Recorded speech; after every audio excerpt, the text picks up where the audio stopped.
ಆಮೇಲೆ ನಮ್ಮ ಸರ್ಕಾರ ಬಂದ ಮೇಲೂ ಕೂಡ ಸಾಕಷ್ಟು ಈಗ ಹಿಂದಿನ ಸರ್ಕಾರದಲ್ಲಿ ಅವರು ಬಿ ಜೆ ಪಿಯವರು ಟೀಕೆ ಮಾಡ್ತಾರೆ, 1 ತಿಂಗಳ ಸಂಬಳ 2 ಸಲ ಕೊಡ್ತಾಯಿದ್ರು, ಬೇಕಾದ್ರೆ ನೀವು ದಾಖಲೆ ತಗೊಂಡು ನೋಡಿ.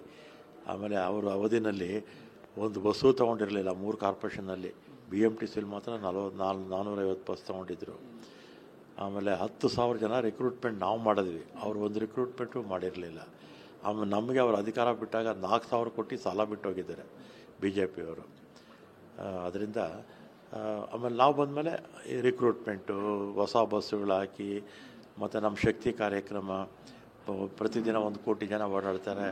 ಶಕ್ತಿ ಕಾರ್ಯಕ್ರಮ ಯಶಸ್ವಿ ಆಗಬೇಕಾದ್ರೆ ಎಲ್ಲ ನೌಕರರ ಸಹಕಾರದಿಂದನೇ ಆಗಿರೋದು. ಅದು ಅವರ ಸಹಕಾರನೂ ಕೂಡ ಇದೆ. ಬಟ್ ಈಗ ಸರ್, ಜಂಟಿ ಕ್ರಿಯಾ ಸಮಿತಿಯ ಬೇಡಿಕೆ ಸಮಂಜಸ ಅನಿಸುತ್ತಾ ಅಥವಾ ಕೇವಲ 14 ತಿಂಗಳು ಮಾತ್ರ ಕೊಡಬೇಕು ಅಂತೇಳಿ ಮುಖ್ಯಮಂತ್ರಿಗಳ ನಿಲುವ? ಈಗ ಹಿಂದಿನ ಸರ್ಕಾರ ಬೊಮ್ಮಾಯಿಯವರ ಅಧಿಕಾರದಲ್ಲಿದ್ದಾಗ 1/3/23 ಜಾರಿಗೆ ಬರುತ್ತೆ ಈ ಪರಿಷ್ಕರಣೆ ಅಂತ ಹಿಂದಿನ ಸರ್ಕಾರದಲ್ಲಿ ಆದೇಶ ಆಗಿದೆ. ಆ ಹಿಂದಿನ ಸರ್ಕಾರದ ಆದೇಶಕ್ಕೆ ನಮ್ಮ ಚೀಫ್ ಮಿನಿಸ್ಟರ್ ಸ್ಟಿಕಾನ್ ಆಗಿದ್ದಾರೆ, ಅಂದರೆ ನಮ್ಮ ಸರ್ಕಾರ ಸ್ಟಿಕಾನ್ ಆಗಿದೆ. ಅವರು ಆದೇಶನೇ ತಪ್ಪು ಅಂತ ಇವತ್ತು ಹೇಳ್ತಾ ಇದ್ದಾರೆ. ಅದನ್ನು ಹಿಂದೆನೇ ಅವರು ಅದನ್ನು ಆದೇಶ ಸರಿ ಇಲ್ಲ ಅಂತ ಕೋರ್ಟ್ಗೆ ಹೋಗಬೇಕಾಗಿತ್ತು. ಈ ರೀತಿ ಮಾತುಕತೆ ಫಲಪ್ರದ ಆಗಲಿಲ್ಲ ಅಂದರೆ ಸರ್ಕಾರ ಒಂದು ಹೆಜ್ಜೆ ಮುಂದೆ ಬಂದಿದೆ ನಿಜ, ಆದರೆ ಹೋರಾಟಗಾರರು ಮತ್ತೆ ಅವರು ಕೂಡ ಒಂದು ಹೆಜ್ಜೆ ಮುಂದೆ ಬರದೆ ಹೋದರೆ ಜನರಿಗೆ ಅನಾನುಕೂಲ ಅಲ್ವಾ? ಹೇಗೆ ಬಗೆಹರಿಸ್ತೀರಾ? ಒಂದು ಜನಕ್ಕೆ ಪ್ರತಿದಿನ ನಮ್ಮ ಬಸ್ಸುಗಳಲ್ಲಿ 1 ಕೋಟಿ ಜನ ಓಡಾಡ್ತಾರೆ, ಸಹಜವಾಗಿ ತೊಂದರೆ ಆಗುತ್ತೆ. ಇದು ನಾವು ಅರ್ಥ ಮಾಡ್ಕೊಂಡಿದ್ದೀವಿ, ಅವರು ಕೂಡ ಅರ್ಥ ಮಾಡಿಕೊಂಡ್ರೆ ಈ ಸಮಸ್ಯೆ ಇರಲ್ಲ. ಈಗ ಇದೆಲ್ಲ ಕೊಟ್ಟು ತೊಗೊಳೋದ್ರಲ್ಲಿರಬೇಕು. ಗಿವ್ ಆ್ಯಂಡ್ ಟೇಕ್ ಅಂತ ಹೇಳ್ತಾರಲ್ಲ, ಒಂದು ಸ್ವಲ್ಪ ಸೋಲ್ಬೇಕು ಮತ್ತು ಗೆಲ್ಲಬೇಕು, ಆ ಥರ ಕೂತು ಮಾತಾಡ್ಕೊಂಡು ಮಾಡ್ಕೋಬೇಕು. ಹಠ ಹಿಡ್ಕೋಬಾರ್ದು, ನಾವು ಹಠ ಹಿಡಿಯಬಾರ್ದು, ಅವರು ಹಠ ಹಿಡಿಯಬಾರ್ದು. ಕೂತು ಮಾತಾಡ್ಕೊಂಡು ಸಾಲ್ವ್ ಮಾಡಬೇಕು. ಸೆಷನ್ ಆದಮೇಲೆ ಮಾತಾಡೋಣ ಅಂತ ಹೇಳಿದರು CM. ಆಮೇಲೆ ಶ್ರೀನಿವಾಸ ಮೂರ್ತಿಯವರ ಕಮಿಟಿ ಕೂಡ 2 ವರ್ಷದಲ್ಲಿ 8-9 ಸರ್ಕಾರ 9,000 ಕೋಟಿ ಕೊಟ್ಟಿದ್ದಾರೆ, ಇಲ್ಲ ಅಂತೇನೇ ಇಲ್ಲ. ಇಲ್ಲಾಂದ್ರೆ ಆಗ ಪಾಪ ಕರೋನಾ ಸಂದರ್ಭದಲ್ಲಿ ಸ್ಯಾಲ್ರೀಸ್ಗೂ ತೊಂದರೆ ಆಗಿತ್ತು, ಮತ್ತು ಡೀಸೆಲ್ಗೂ ಕೂಡ ತೊಂದರೆ ಆಗಿತ್ತು. ಕೊಟ್ಟಿರೋದ್ರಿಂದ ಅವರೇನು ಮಾಡಿದ್ರು, 1/1/22 ಮಾಡಿ ಅಂತ ಅವರು 14 ತಿಂಗಳು ಕೊಡಿ ಅಂತ ಹೇಳಿದ್ದಾರೆ. ಸರ್, ಈಗ ಅವ್ರದ್ದು ಒಂದು ಕಡೆ ವೇತನ ಹೆಚ್ಚಳದ ಪ್ರಕ್ರಿಯೆ ಆಯಿತು, ಇನ್ನೊಂದಷ್ಟು ಸಾರಿಗೆ ನಿಗಮಗಳ ಒಂದಷ್ಟು ಸಂಘಟನೆಗಳು ನಮ್ಮನ್ನು ಸರ್ಕಾರಿ ನೌಕರರು ಅಂತ ಪರಿಗಣಿಸಿ ಅಂತ ಪಟ್ಟು ಹಿಡಿದಿದ್ದಾರೆ. ಇದು ಸಾಧ್ಯನಾ? ಇದು ಇನ್ನೊಂದು ಒಕ್ಕೂಟ, ಒಟ್ಟು 14 ಸಂಘಗಳಿದೆ ನಮ್ಮ KSRTCಲಿ. ಒಂದು ಕಡೆ 6 ಜನ ಇದ್ದಾರೆ, ಇನ್ನೊಂದು ಕಡೆ 8 ಜನ ಇದ್ದಾರೆ.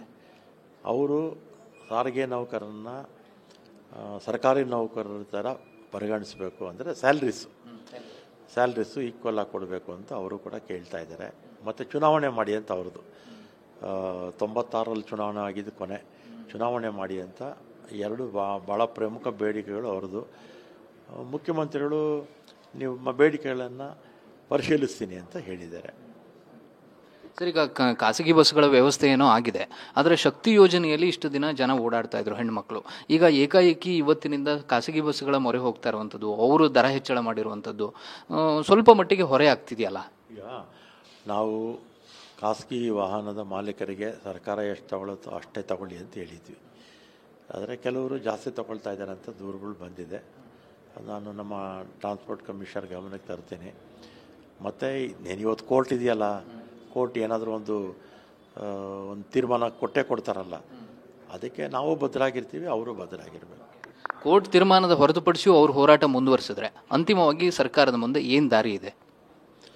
ಈಗ ಕೋರ್ಟ್ ಇಂತಲೂ ನಾವು ದೊಡ್ಡವರಲ್ಲ, ಯಾರೂ ದೊಡ್ಡವರಲ್ಲ. ಕೋರ್ಟ್ ಏನು ತೀರ್ಮಾನ ಆಗುತ್ತೆ, ಸರ್ಕಾರನೂ ಅದಕ್ಕೆ ಬದ್ಧವಾಗಿರಬೇಕು, ಅವರು ಕೂಡ ಬದ್ಧರಾಗಿರಬೇಕು.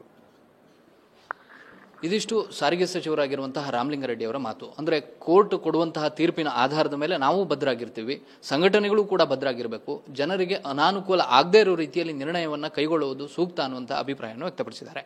ಕ್ಯಾಮರಾ ಪರ್ಸನ್ ರಮೇಶ್ ಜೊತೆ ಪ್ರಸನ್ನ ಗಾಂವ್ಕರ್, TV9 ಬೆಂಗಳೂರು.